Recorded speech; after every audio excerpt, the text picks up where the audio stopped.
सभी मसीह भाई बहनों को जय मसीह की स्वागत करते हैं आज फिर एक नए वीडियो में। आज हम जानेंगे परमेश्वर हमारे जीवन में कैसे छुटकारा देता है और कैसे हमारे जीवन से हर एक रोग हर एक बीमारियों को दूर करता है।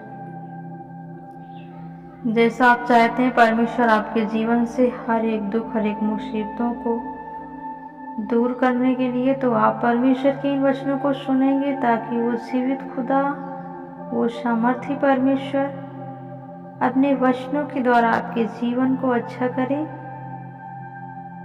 और आपको ब्लेस करे। तो आप वीडियो में अंत तक बने रहेंगे ताकि आपके जीवन से हर एक पाप की परिस्थिति को दूर करें और आपके जीवन में प्रभु जो आपकी पिछली दशा थी उस दशा को परमेश्वर आपके जीवन में दोबारा ना आने दे और आपका जीवन पहले से भी और बेस्ट और खूबसूरत रहे। हालेलुया। क्योंकि मेरे प्रिय प्रभु का वचन ही है जो हमें आज जीवित रखता है और प्रतिदिन हमारी मदद करता है।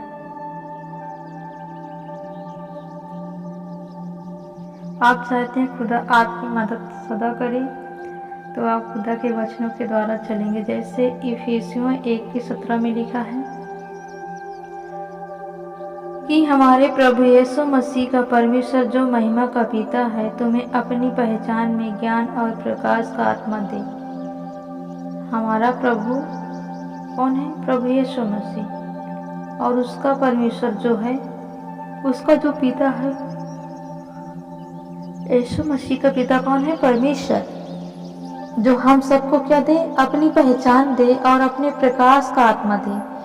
उसके प्रकाश से हम हर एक मुसीबतों से बच सकें, छुड़ाए जा सकें, चंगाई को प्राप्त कर सकें और सामर्थ्य के वचनों को हम प्राप्त कर सकें।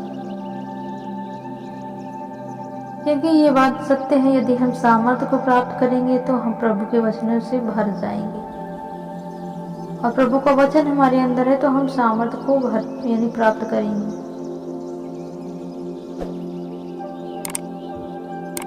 आप जैसे जैसे प्रभु के वचन को देखते हैं, परमेश्वर का वचन आपके जीवन में काम करता है। जैसे यूहन्ना 12:25, जो अपने प्राण को प्रिय जानता है उसे वे खो देता है, और जो इस जगत में प्राण को प्रिय जानता है वो अनंत जीवन के लिए उससे की रक्षा करेगा। यानी जो अपने प्राणों से प्रिय किसको जानता है? परमेश्वर को।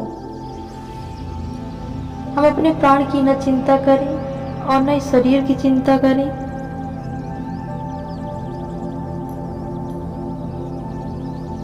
कि हम क्या खाएंगे, क्या पहनेंगे और क्या हमारे जीवन में कैसे होगा।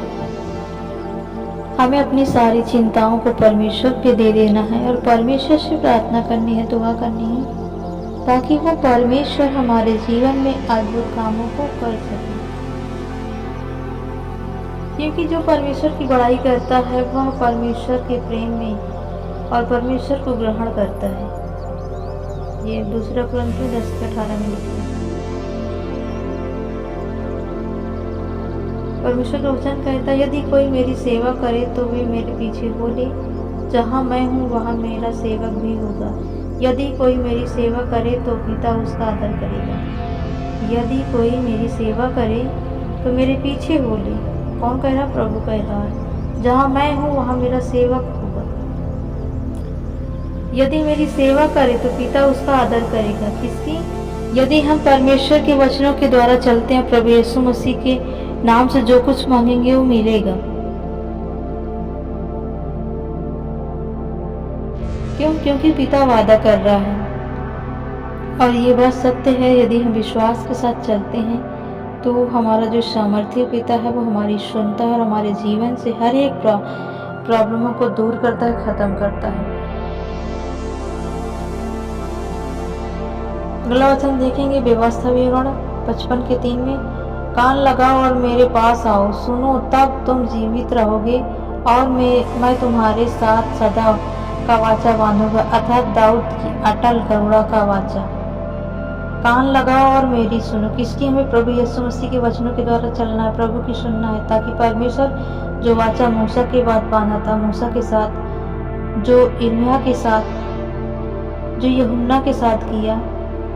आप देखते हैं जैसे मूसा लाठी को फेंकता था वो सांप बन जाती, जैसे मूसा ने लाठी को समुद्र में मारा और समुद्र में भाग गया, वही वाचा परमेश्वर आपके साथ बांधेगा। अगला वचन देखेंगे यशायाह में, वे भूखे और प्यासे होंगे। कौन? जो प्रभु की अगुवाई में चलेगा, प्रभु उसे जल पिलाने के लिए खड़ा रहेगा। लेकिन जो प्रभु की नहीं सुनते और प्रभु के वचनों पर नहीं चलते हैं, वो क्या होते हैं? वो दुख को भोगते हैं, मुसीबतों को भोगते हैं। क्यों? क्योंकि उनका जो मन है वो विश्वास में नहीं लग रहा, वचन में नहीं लग रहा।